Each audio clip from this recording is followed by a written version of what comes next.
Almost everyone reads the rapture as the exit, the moment believers are finally snatched off the earth and gone for good. But there is one Greek word in 1 Thessalonians 4:17 that quietly says the opposite, and most English readers slide right past it. It is the little word meet, to meet the Lord in the air.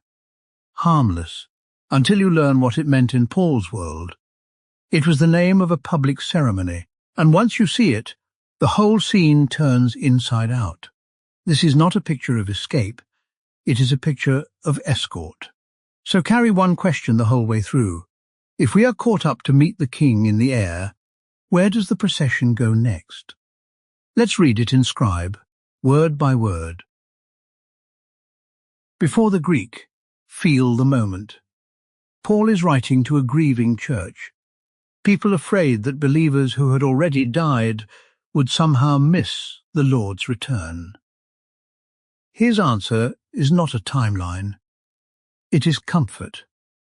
He tells them not to grieve like the rest, who are without hope, because the dead in Christ are not lost at all. For the Lord himself will descend from heaven with a loud command, with the voice of an archangel, and with the trumpet of God, and the dead in Christ will be the first to rise.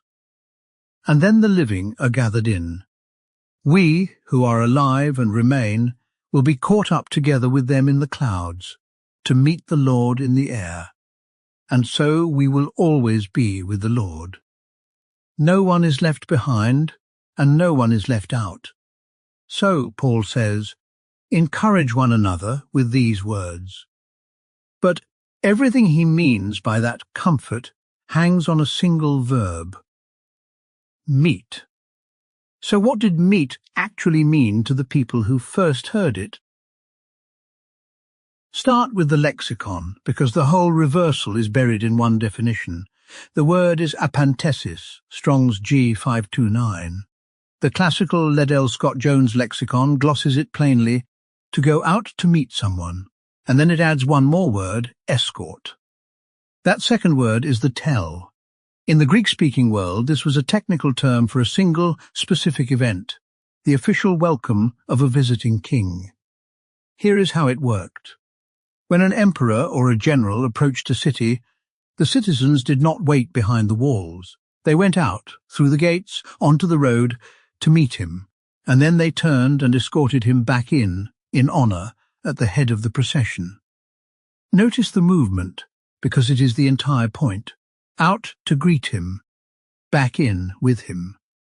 The meeting on the road was never the destination. It was the turn. If that were just one lexicon's guess, you could set it aside. But Apantesis appears only 3 times in the whole New Testament, and all 3 tell the same story. First, the 10 virgins.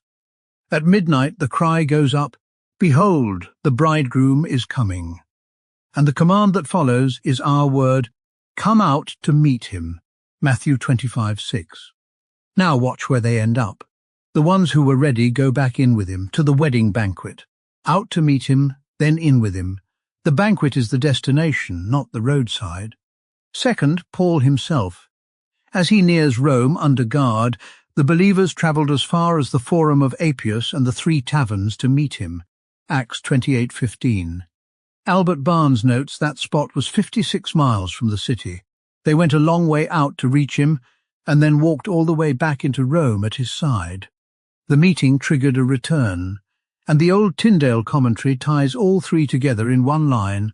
This alludes to the custom of sending an official delegation to greet a visiting dignitary and accompany him as he enters the city.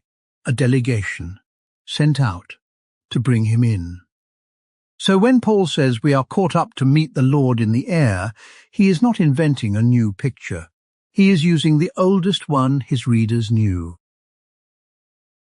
But there is a second power word in that verse, and it is anything but gentle. Caught up, in Greek harpazō, Strong's G 726. The lexicon is blunt. To seize or snatch away by force. To snatch away. This is where our English word rapture even comes from, through the Latin raptus, a seizing. And it is the same violent verb used elsewhere. When a child is snatched up to God in Revelation 12:5, when the Spirit caught away Philip in Acts 8:39, when Paul is caught up to the third heaven in 2 Corinthians 12:4. So picture it correctly, not a soft drift upward into the clouds, a sudden irresistible seizure, God snatching his people up to form the welcoming party for the returning king. And it happens all at once, in the twinkling of an eye, at the last trumpet. For the trumpet will sound, the dead will be raised imperishable, and we will be changed. Corinthians 52. Snatched, changed, and sent out to meet him in a single heartbeat. So let's be honest about the tension, because the popular picture has a real foothold. If harpazō means to seize or snatch away by force, doesn't that settle it? Caught up, carried off, gone. The earth left behind for good. That is how most people hear the word rapture, and taken by itself, the verb could almost carry that weight. But no word in that verse stands alone. Paul does not simply say we are snatched. He says we are snatched to meet him. Apantesis, the welcome of a king. Two words already pulling against the popular reading. One says seized, the other says sent out to greet and escort him in. And then Paul reaches for a third word, the one that finally tells you which direction this whole procession is facing. Hold that question one more minute. One word is left, and it locks the whole thing shut. The word Paul uses for the Lord's coming is parousia, Strong's G3952, and it was never a soft, religious term. The lexicon, presence, arrival, especially of a royal or official personage. Before the New Testament ever borrowed it, parousia was the political word for a king's state visit, the day a ruler arrived to take possession of a city. And do you know what the citizens staged to receive a parousia?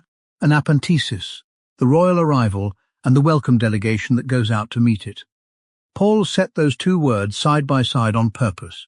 The two words go together like a lock and a key. The old Jameson, Fassett and Brown commentary presses the picture even harder, casting the return as a conquering army. Jesus is represented as a victorious king, giving the word of command to the hosts of heaven in his train for the last onslaught at his final triumph over sin, death and Satan. That is the scene, not refugees fleeing a burning world, a victorious king arriving in force with his people gathered into his train. So hear what Paul is actually saying. The King of Kings is making his royal arrival, his parousia, and we, caught up to meet him in the air, are the welcoming delegation, sent out at the last trumpet to escort the king the rest of the way home. So back to the question we opened with. We are caught up to meet the Lord in the air, and then where does the procession go? The same place every Apantesis goes, back. The delegation never stays out on the road. It turns and brings the king home, to earth, to his kingdom.